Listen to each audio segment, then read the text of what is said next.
Mi nombre, como bien ha dicho, es José María Villalobos. Entre el año 2008 y 2014 estuve publicando como blogger profesional en Hipertextual, en sitios como Extracine, Setia, luego en Weblogs SL, en sitios como Sataka, Veloz de Cine o Vida Extra.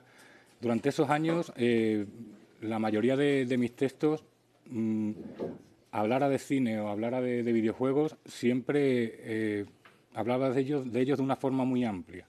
Siempre mezclando arquitectura, cómic, música, porque estoy convencido de que el arte es permeable y que hay múltiples líneas de fuga y de conexión entre unas disciplinas artísticas y otras, y eso hace que todo sea rico y que se alimenten unas a otras y que consigamos pues espectros mucho más amplios que el que puede ser la pintura o el videojuego o el cine. Os voy a poner un vídeo que hice en el 2007, justo antes de ponerme a escribir sobre todo esto que me bulla en la cabeza. Fue para el taller Videojuegos, el cine, el mundo está en tus manos, y lo impartió Carlos González Tardón, que ahora mismo es una de las grandes personalidades que relaciona psicología y videojuegos en este país. Y es un vídeo donde pongo en relación todo eso que os acabo de decir, de cómo todo está conectado y cómo podemos llegar de un punto que está aquí a un punto que está aquí, aunque parezca que no hay relación entre ellos. Se llama Generación Pixel, ¿vale?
Si os fijáis, del Principito a Mario Galaxy, de Metrópolis a Blade Runner, al Quinto Elemento, a Ratchet and Clank, de las pinturas de Kandinsky a Red, que es ese juego un poco psicodélico que habéis visto al final y que el propio autor dedicaba a la obra de Kandinsky, al concepto de la sinestesia.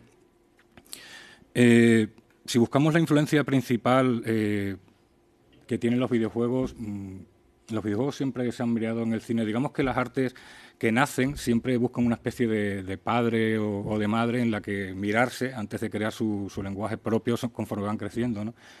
Y los videojuegos lo han hecho con el cine. El cine lo hizo con el teatro, la novela decimonónica, la fotografía lo hizo con la pintura.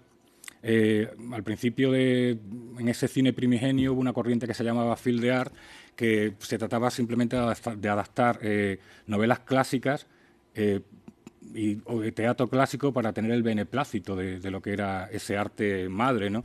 La fotografía, los primeros experimentos fotográficos, pues podías encontrarte pues muchos bodegones, ¿no? Que era lo que había hecho la pintura hasta ese momento.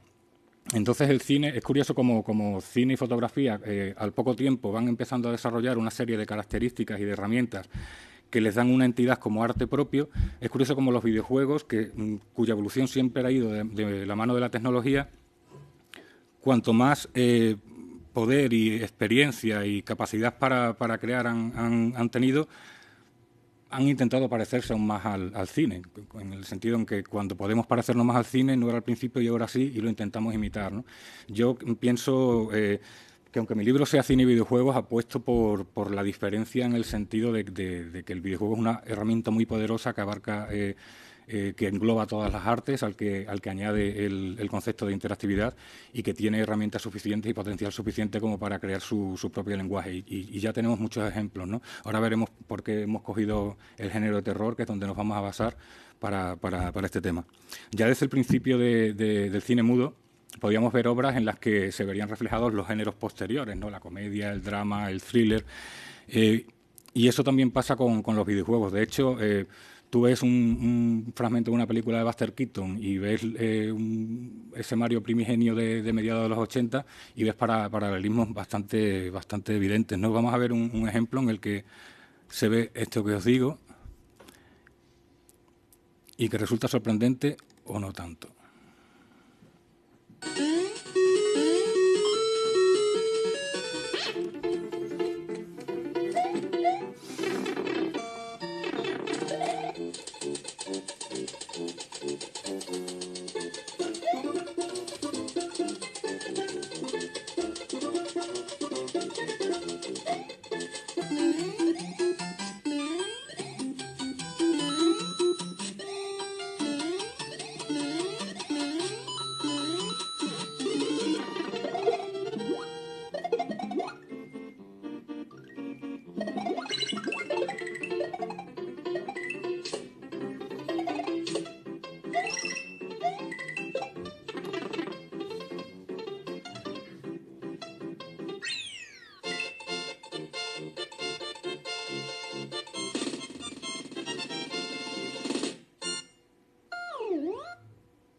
El final es apoteósico porque es que son clavados.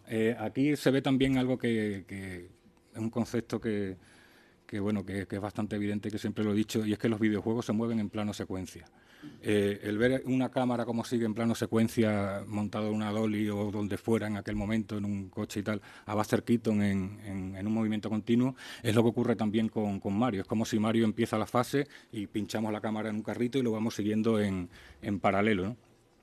También ocurre no solo en los juegos de scroll lateral, en cualquier videojuego en el que vemos al personaje en tercera persona, la cámara va anclada a ese personaje. La próxima película de Luc Besson, basada en un clásico del cómic francés o belga, ya en el propio tráiler, todavía no se ha estrenado la película, es una película de ciencia ficción, hay un momento en el que el personaje va corriendo y de repente la cámara se engancha detrás. Y hay una escena de acción en el que podrías tener perfectamente un mando en las manos, donde el personaje va creando plataformas en las que se va subiendo en un espacio vacío, y es bastante impresionante. Metiéndonos en lo que es el género de terror, ¿por qué el género de terror? Porque el género de terror es un género que nos ayuda a marcar diferencias entre el cine y videojuegos, además de las habituales coincidencias que tienen un medio y otro. Para profundizar en este tema deberíamos buscar cuál fue la primera película de terror o cuáles fueron los primeros videojuegos de terror. Y es curioso porque no tienen por qué estar adscritos al género. Estamos hablando de cuando nace un arte, lo que produce en el espectador puede ser muy distinto de lo que tenía en la mente el autor, ¿no? Porque el miedo, el terror es sentir pues angustia ante algo desconocido o ante una sensación de peligro. Voy a poneros lo que yo considero la primera película de terror de la historia y la vamos a ver íntegra. No os preocupéis, dura solo un minuto.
corazón así, ¿eh?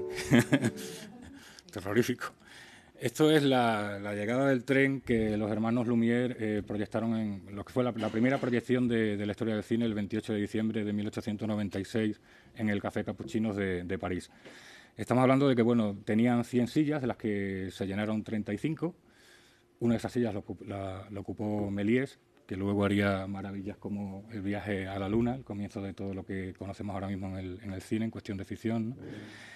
Y esas 35 personas no habían visto, posiblemente ninguna había visto imágenes en movimiento, era la fotografía lo que había hasta ese momento.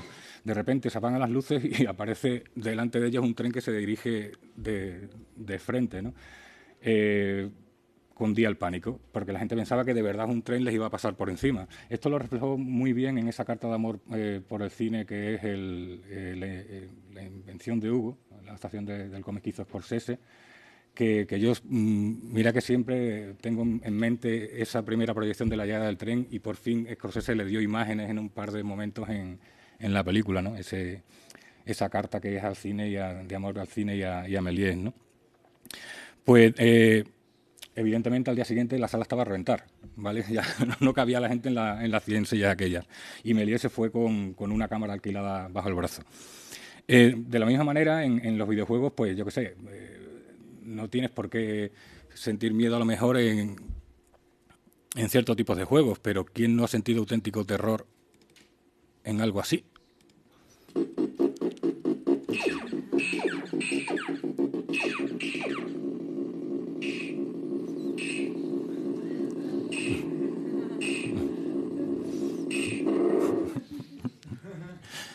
No.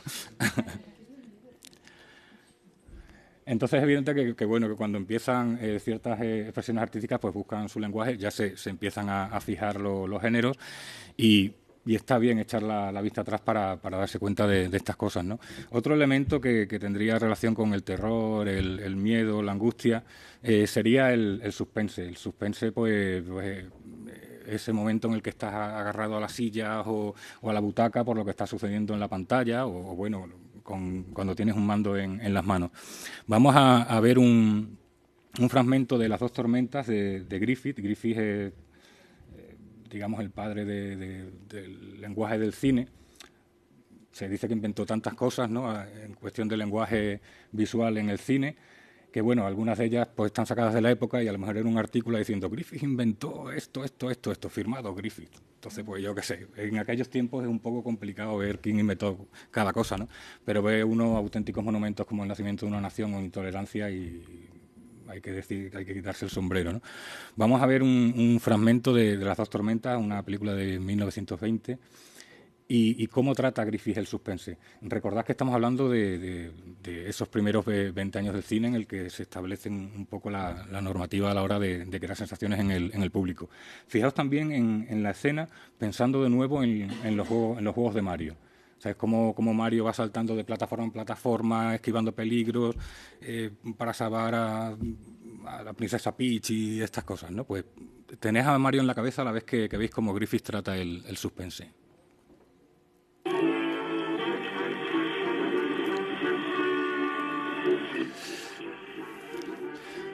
La cara de impresión, primeros planos. La catarata amenazante. Saltando de plataforma en plataforma.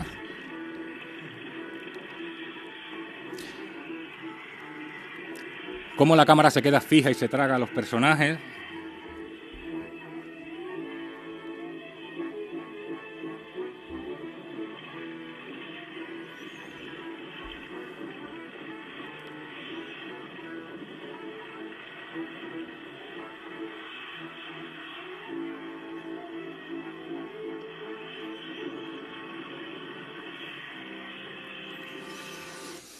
Esto se ha utilizado muchísimo en videojuegos. En el momento, por ejemplo, también en el que la cámara se para y se traga a los personajes, ¿no?, a los protagonistas, y estás tú en el asiento. ¡No!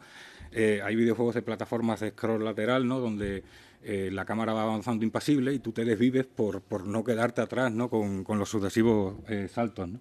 Alfred Hitchcock contó en una ocasión, puso un ejemplo increíble de lo que era el suspense, ¿no? Comparado con el miedo o el terror, que es bastante más impresivo.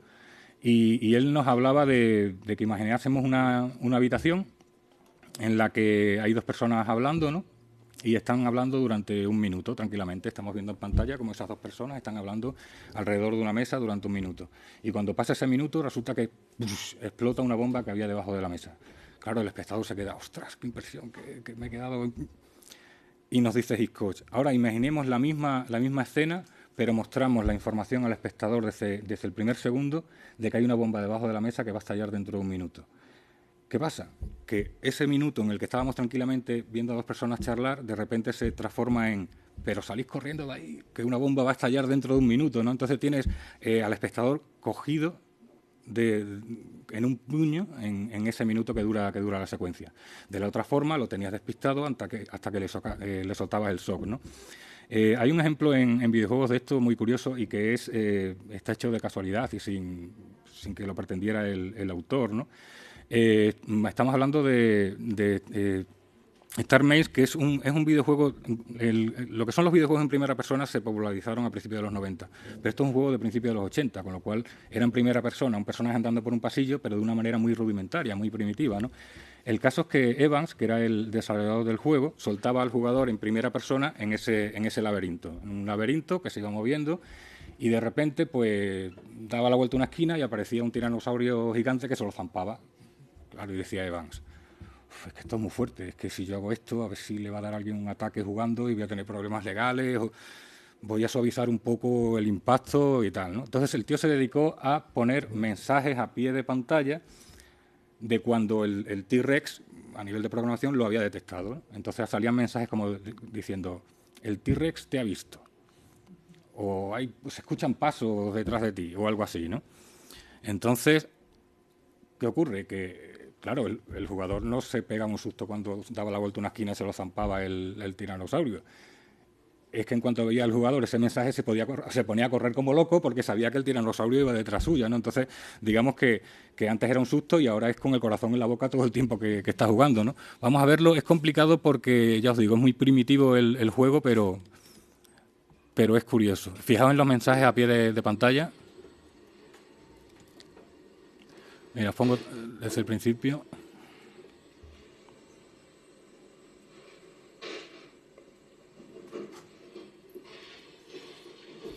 El T-Rex te ha visto. Pasos aproximándose.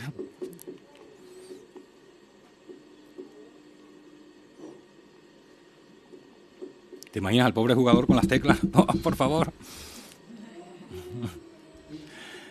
Evans había aplicado de una manera magistral y sin darse cuenta posiblemente las pautas que había puesto Hitchcock sobre lo que era el suspense, ¿no? Volviendo a Hitchcock, supongo que bueno, habréis visto todo Psicosis y una de las escenas más importantes de la historia del cine. En Psicosis, Hitchcock hacía cosas muy importantes, ¿no? Como llevar el terror a lo que era el hogar, a la figura de la madre, diciendo, madre mía, estamos tocando temas muy pielagudos, ¿no? También se avisaba a la salida del cine de que no comentéis lo que ha pasado a vuestros amigos para no estropearle la experiencia. Fue una campaña publicitaria tremenda. Hitchcock la rodó en blanco y negro para que la gente no le diera un patatús con la sangre y demás, ¿no? Pero hay algo muy importante que nos está diciendo la escena de la ducha de Hitchcock. Aparte de la planificación de semanas, de los cortes de plano que son una barbaridad en un tiempo como los 60, donde todavía no había llegado Matrix, donde los planos se multiplican por 100, ¿no? Os pongo un poco de situación por si hay una persona aquí que no la haya visto. La película empieza con una protagonista, con una chica que tiene un trabajo y está agobiada, tiene un amante y tal, y no tienen un duro y decide robar una cantidad importante de dinero. Así pues se le va la cabeza, roba el dinero y se larga, carretera adelante, ¿no? Entonces se le hace de noche, está angustiada por lo que ha hecho y se mete en un hotel de carretera que se ha encontrado por el camino. Entonces pone allí el dinero en el cuarto de baño y se mete en la ducha y ocurre pues lo que todos hemos visto en Los Simpsons, en la peli, en mil homenajes, ¿no?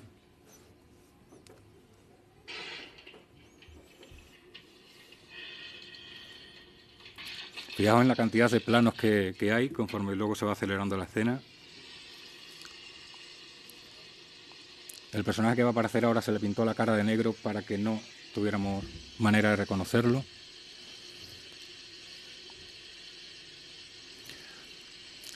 Fijaos también cuando el cuchillo parece que está acuchillando a la chica, no está nunca en contacto con la chica, pero la música de Bernard Herrmann nos hace creer que la está apuñalando de verdad, ¿vale?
Es una barbaridad. Lo que hace Hitchcock con esta escena es lo que yo llamo el síndrome del espectador huérfano. El síndrome del espectador huérfano. A ver, cuando empieza una película, uno conecta mentalmente con el protagonista y sabe que va a ir de la mano del protagonista desde el principio al final de la película. Vas confiado, sufres con él, te ríes con él, te enamoras con él. Pero ¿qué pasa cuando ese protagonista te lo quitas de la manera más violenta imaginable a los 20 minutos de película, a los 20 minutos de proyección? Claro, el shock que supuso en aquella época esto es que el espectador se queda en la sala de cine diciendo ¿qué ha pasado? En ese momento Hitchcock consigue tener en su mano al espectador. El espectador siente que pueden hacer con él lo que le den la gana, porque ha roto absolutamente sus concepciones sobre lo que tenía que ser una película y su relación con los personajes. Eso se ha utilizado después, por ejemplo, en Alien, en el 79, creo que fue la primera, la de Ridley Scott, en el que uno, cuando empieza la película, evidentemente Ridley Scott se fijó en Hitchcock y Psicosis. Cuando tenemos a esas personas encerradas en la Nostromo y hay un bicho ahí que se los va a liquidar a todos, uno se confía en el comandante, guapete, apuesto, es el mandamás, el que está dando las órdenes, qué es lo que hay que hacer para salir vivos de allí. Y no sé si es el primero o el segundo, bueno, el segundo que muere. Digamos que en ese momento el espectador está como loco diciendo, bueno, me apoyo en este, pum, se lo cargan. Nadie se pensaba que Ripley sería la persona que iba a sobrevivir, ¿no? Tarantino ha hecho también eso, que su cultura de videoclub pues siempre está mezclando cosas y tal, ¿no? Fue muy brillante como hizo desaparecer a Vincent Vega, el personaje de John Travolta en Pulp Fiction, un personaje del que todos estábamos enamorados y de repente se lo cargan en una escena muy fría, se lo cosen a balazos nada más salir del servicio de hacer sus cosas, diciendo, pero ¿qué me están haciendo? Lo que pasa es que luego lo rescatan un brillante flafas al final de la peli, ¿no? En un videojuego esto es mucho más peliagudo, esto es muy complicado de hacer porque el personaje, el espectador, que en el cine va de la mano del protagonista, en el caso del jugador, el jugador es el protagonista. Entonces, cargarse al personaje principal es cargársela directamente al jugador, ¿no? Y eso es complicado que se tome bien, ¿no? Ocurrió en Metal Gear Solid 2, un juego que, bueno, el primero se había convertido en un mito, ¿no? Tenía un personaje increíblemente carismático. Y en Metal Gear Solid 2 pues se lo cargaban y el resto del juego estaba jugando con un tío anodino con el que no querías jugar, ¿no? Entonces es un poco peliagudo por eso, porque no puedes atacar directamente al protagonista porque el protagonista eres tú, ¿no?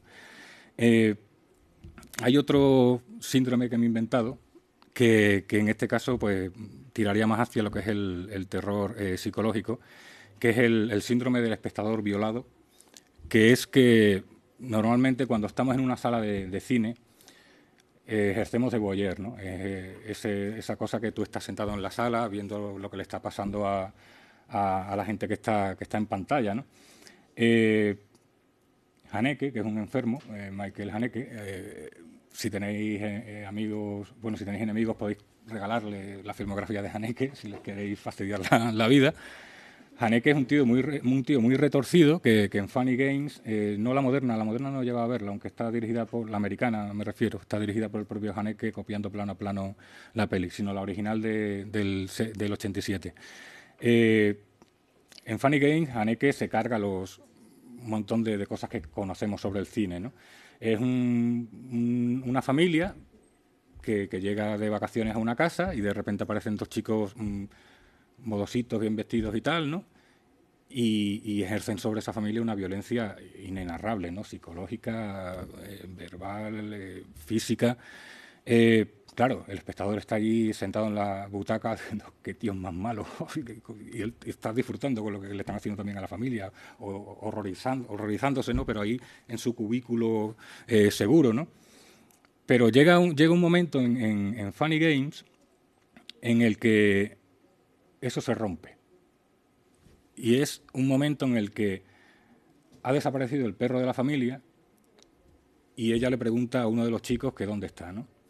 Y empiezan a jugar con el frío, caliente, frío, hasta que encuentra al perro. Lo que he conseguido ha sido la versión, creo, americana, porque no he conseguido la original, pero bueno, más o menos no sirve, no es exactamente igual ni tan buena como la otra, pero nos puede servir, ¿vale? Cold. Ice cold. Sí, es la americana. Warmer. Warmer. Little cold. Warmer. Cold. Warmer. Warm. Cold. Warmer. Really warm.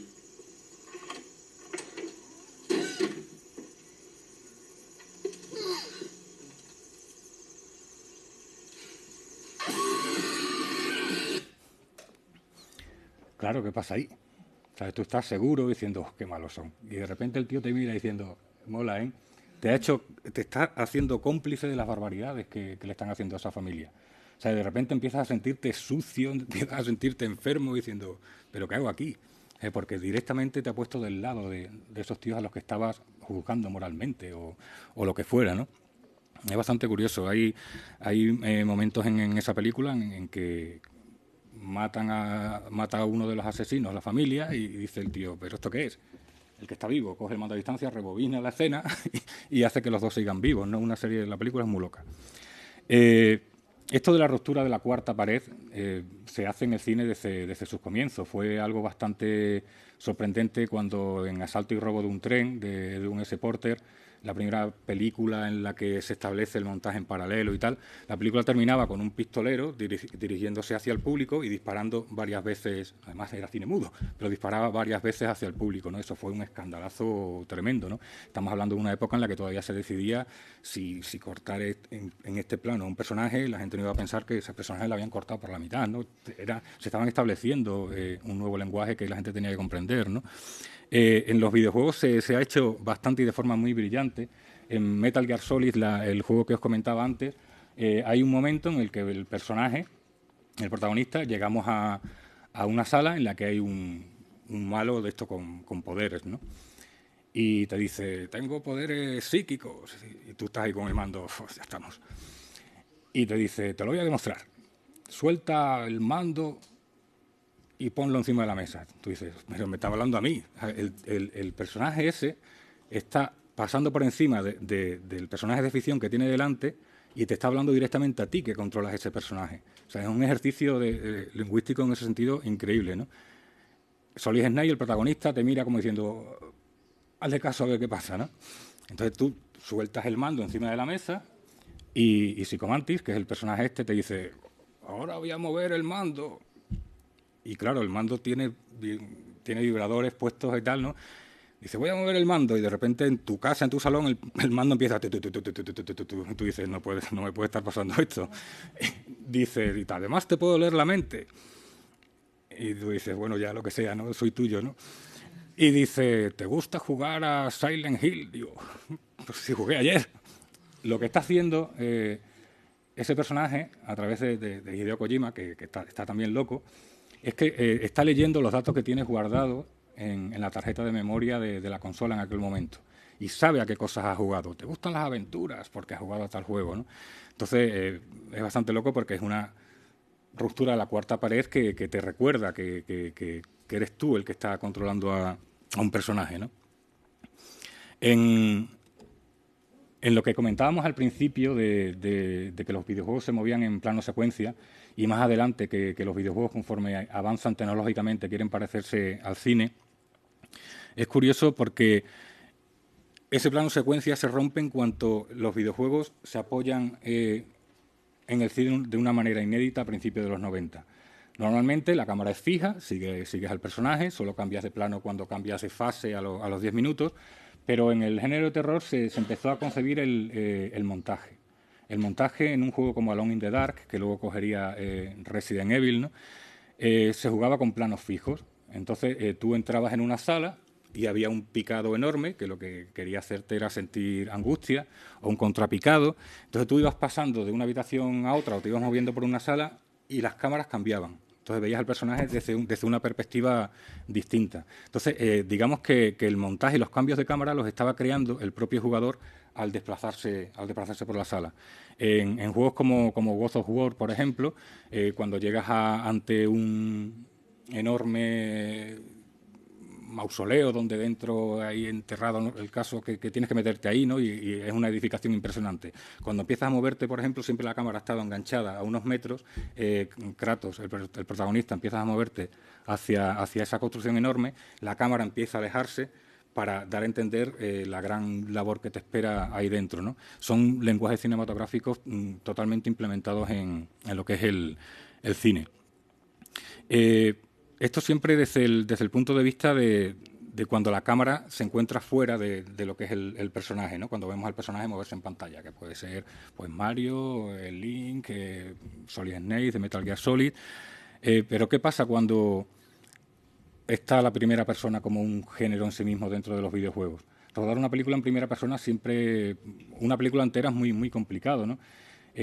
Digamos que somos los ojos del protagonista que está en pantalla. Eso se hizo desde principios de la historia del cine, en los famosos slapsticks de Max Sennett, en los que se ponía una cámara encima de un coche y el coche iba esquivando el tráfico y, claro, la gente en la sala... Pero hacer una película entera de esa forma es muy, muy complicado. Es fácil en un videojuego porque tú eres el protagonista y es normal que tú seas los ojos de la persona que estás controlando con el mando, ¿no? Pero en cine es muy complicado. Eso lo hizo de forma muy brillante, aunque con sus truquitos, Jaume Balagueró en REC. En la primera REC y la segunda REC era todo grabando unos periodistas en una casa infestada de zombies o lo que fuera, ¿no? Y con algunos truquillos para que la gente no se cansara, pues iba siempre siendo tú, digamos, el que llevaba la cámara encima. Eso hace que te sientas más dentro de la película, que es lo que consiguen los videojuegos, al incluso ser tú el que estás manejando al personaje, ¿no? Llegamos entonces en ese punto os voy a poner unas escenas de lo que es el público viendo REC, ¿vale? Y vamos a compararlo a lo que es el público jugando a videojuegos de terror, para ver las diferencias y semejanzas y llegar a esa conclusión, ¿no? Me he tenido que acortar un poco todo porque vamos a irnos a comer después de esto, pero bueno, vamos a ir llegando a conclusiones con esto. Fijaos lo que es la sala, están filmando en la sala la proyección de REC y cómo reacciona la gente, ¿vale?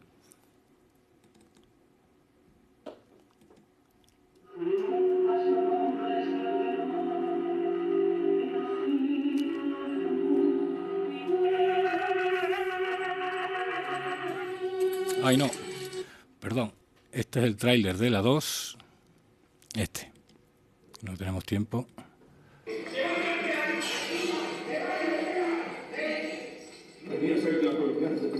que no hablamos.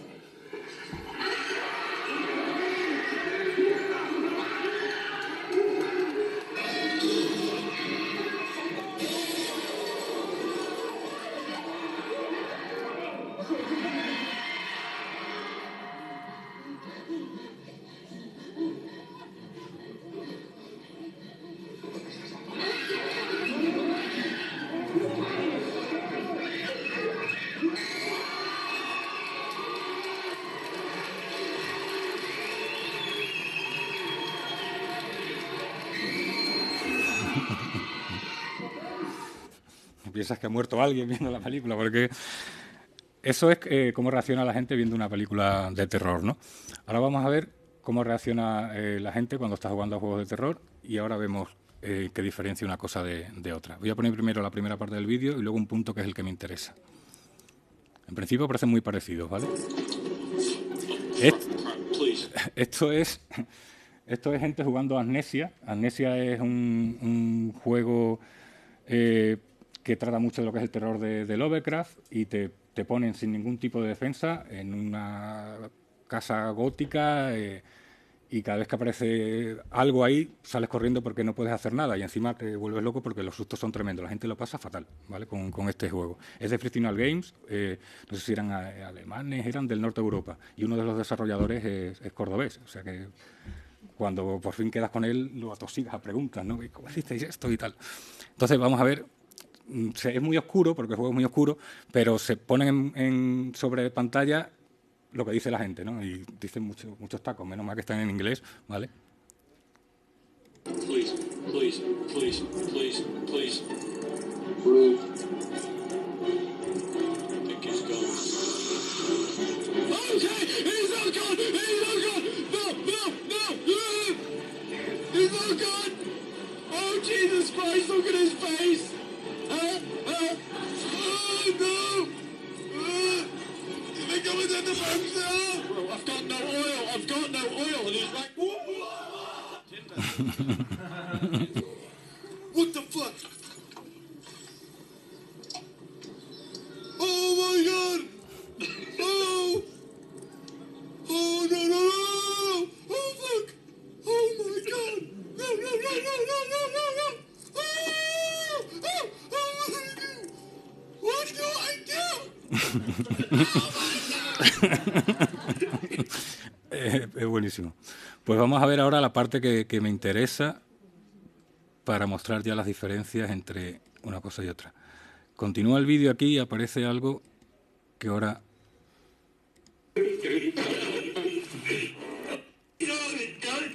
Items.